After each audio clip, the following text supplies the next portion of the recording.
Hey guys, it's Alyssa with the Andrews Archives, and today we're breaking down our Ezio Auditore da Firenze Death from the Rooftops Assassin Tribal deck. Before we dive into the final list, I want to show you how this deck actually began. This short video was the spark for the entire build idea. We really wanted to use Ezio's ability, working on dropping opponents' life to 10 and executing them cleanly, and that's what this whole deck is based around. From there, Death from the Rooftops was born. Ezio is really the perfect commander for this strategy. He rewards precision, planning, and combat. He is working on having stealth, striking, and executing our opponents. Our deck strategy here is really through three different angles. We're using stealth and evasion, combat damage, and life total collapse. We are sneaking in damage and deleting those other players. Now, a huge part of our strategy is using different tutor cards to plan our assassination. We have Profane Tutor, Diabolic Tutor, and Beseech the Queen in here. One of the most important parts of this deck is consistency. So we're not tutoring for generic value. We have a few specific cards we're looking for that's going to allow us to make that execution possible. Now, because this is a budget build, I have Diabolic Tutor in there, and it's 2 colorless and 2 black.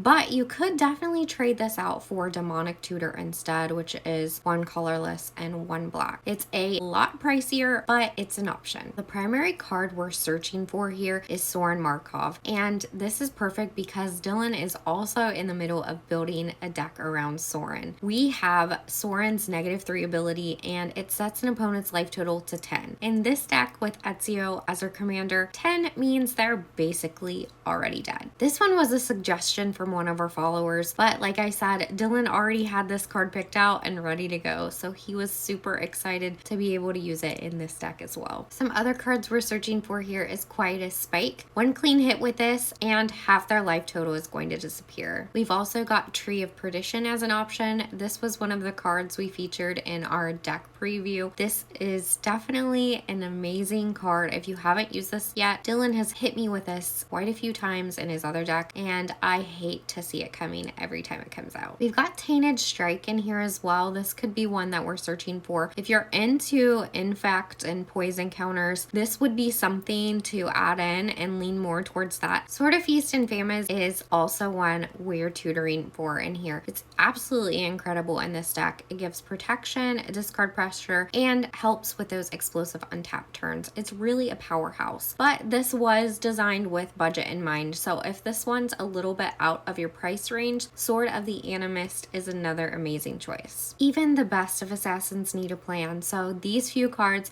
are definitely going to help further the execution of our opponents. None of those combat triggers matter though if our assassins can't connect, so we need to make sure they live on, they're evading, and they're attacking. Our assassins don't win fair fights. They usually avoid fights entirely, and that's not usually Dylan's playstyle, but I wanted to make sure there was some evasion in here so that way they didn't get picked off. We've got Cover of Darkness. This gives our entire board fear. It also makes blocking nearly impossible, and when assassins can't be blocked, combat triggers fire, Quietus Spike could become lethal, Sword Snowball, and Tainted Strike could kill out of nowhere. One of the strongest cards in this deck for sure. Whisper Silk Cloak is another option here. It gives Unblockable and Shroud. This would turn Ezio into a serious problem, as if he wasn't already. We've got a few more like Rogue's Passage, Access Tunnel, Key to the City, and Slip Through Space. These cards definitely help our assassins evade our opponents.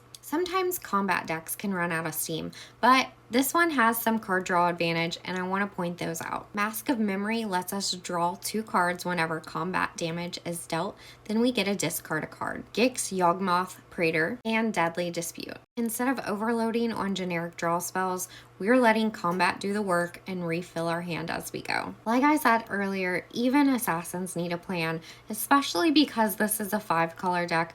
We need to make sure we have something that is all 5 colors, it's budget conscious, and it's smooth. So we've got Cascading Cataracts in here. It's going to fix all colors and it'll survive board wipes, which will be extremely helpful. This deck from the Rooftops Rooftops is stealthy, lethal, and ridiculously fun. I'm really not looking forward to playing against this deck, but I'm really glad that Dylan was able to put this together. I know he's extremely excited about it and loved the Assassin's Creed games, and still does. Honestly, this really feels like Assassin's Creed just in commander form. And that's what we wanted to do with the deck. If you enjoyed this deck tech, make sure to like, follow, subscribe, check out our other platforms. We're also doing that Avatar Last Airbender collector booster box giveaway, so check that out. More info is on Facebook. And remember to stay vigilant, because death isn't always on the board. It sometimes comes from the rooftops.